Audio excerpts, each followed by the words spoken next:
nwanne ụnyaahụ ka m posturu ụzọ vidiyo atọ ebe mmiri na-ebukọrọ ụgbọala ndị mmadụ. Even some people, a lot of damages melụ 3 days ago in many places n'ime Anambra, especially those particular places yanwa Soludo constructụrụ ụzọ. Obere mmiri wee zoo, mkpamkpa wee kpaa, njinji wee jie, ebenebe wee gbuo. Wee post the video. Ụmụ anụ ọfịa ekwensu kpọrọ ọkụ abịa in the comment section na-akpọ m iyi. Ụfọdụ asị na ịga na Dubai ọ na-eme ụta, ịga na America ọ na-eme ụta, na ọ dị otu a everywhere, na ọbụla sọsọ ndị Anambra. N'Oga Soludo na-eme ife dị egwu. N'Oga Soludo bụ the best governor in the whole Nigeria. Look at the heavy water drainage, waterway construction system. As big and deep as this, kg 6 inches block wee na-alụ. 6 inches block with ordinary cement kg wee na-alụ waterway construction system. Ndị Anambra, have you seen why obere mmiri ji wee zoo, mmiri wee bukọrọ everything, destroy your properties? Some life was wounded, some life was affected. Properties ndị mmadụ was destroyed. Obere mmiri zoro nụ njinji ejie, all because of something like this. Every single thing your governors na-alụ gị bụ substandard, low quality. Nke ahụ fa ga-alụ ka fa wee nweta obi gị, nweta your vote, ka ị gbaalụfe egwu, kọlụfa aka, ka fa wee nọ that their 8 years. After 8 years ya nwa fa nọlụ, ọ na-emebi ya mebie. Just like iwere azụ kwele oke ọnya oke ama, iwere nwa obere bread wee n'ime mmiri, azụ eju everywhere, iwere banana inwude monkey.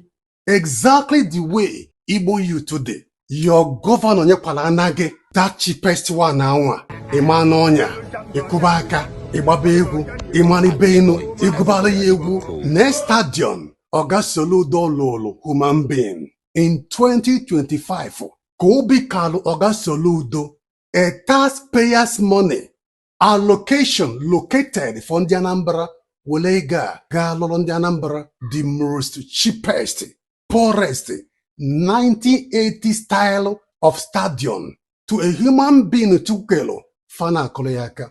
Oga Soludo aga na-ekwulobia Galolo human being tukelo in 2025. If ị na-enwere ike ifu in any country n'elu ụwa, even in Ghana, the most poorest country n'elu ụwa, ị nwere ike ifu such market, such stadium in any country in this world. Ọ naanị ndị Igbo ka na-alụrụ ya. Gaa na Lagos ka ifu train alụlụ ndị Yoruba as quality like a Dubai, a standard train station. Ndị ara kpọrọ onwefa content creators a na-eme content na-ebuni Oga Soludo enu.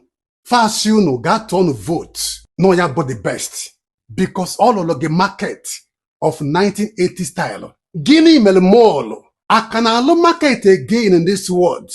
O nwere ebe aka na-alụ market now kama Oga Soludo ga-alụrụ ndị Anambra an extra modern style of mall like otu around the world. Instead, ọ ga-alụ nke ndị ewu na ọkụkọ, nke ndị ara, and the fat happy and comfortable. Look at stadium Oga Soludo bikalụ ya ọlụlụ ndị Igbo ndị Anambra in 2025, and the human beings are happy. Ọ bụrụ na Oga Soludo use a high strength concrete wee lụọ the drainage, ọ ga-agba alụ. Ọ bụrụ na Oga Soludo use extra modern style well, Lord, this drainage here, this canal, ọ ga-agba alụ ka ndị Anambra may enjoy. Mmiri zoo ka fadi save, ọ ga-agba alụ. Of course, ọ ga-alụ ya because the people game enjoy bụ ndị ala, ewu na ọkụkọ, they don't deserve it. Ọ kama ị ga-enyere m aka motivate ya mụ ka m gaa n'ilu na-ekwu okwu dị otu a ka ihere mee our leaders, ka our leaders wee change. Ọ kama ị ga-support m. Instead, ị na-akpọ nne gị na nna gị iyi, ị na-akpọ chi gị n'ụwa gị iyi. Ana m achị gị ọchị because ị bụ onye ala. Ị nwere ike ife ifeọma ndụ gị as long as ị continue ịsọpọt gọvanọs ndị kpọrọ gị asị, gọvanọs na-achọrọ ọdịmma gị, na-eyuzu iberibe ịdalụ against you. Unu nwa ka nna mere ebere. Udo dịrị unu ndị Igbo na-eke maara ife. Unu ga-adị ka echi maka echi adịrị agwụ agwụ. As for you, ụmụ iberibe, ụmụ nnukwu, ife dịka unu ga-eme ichi unu.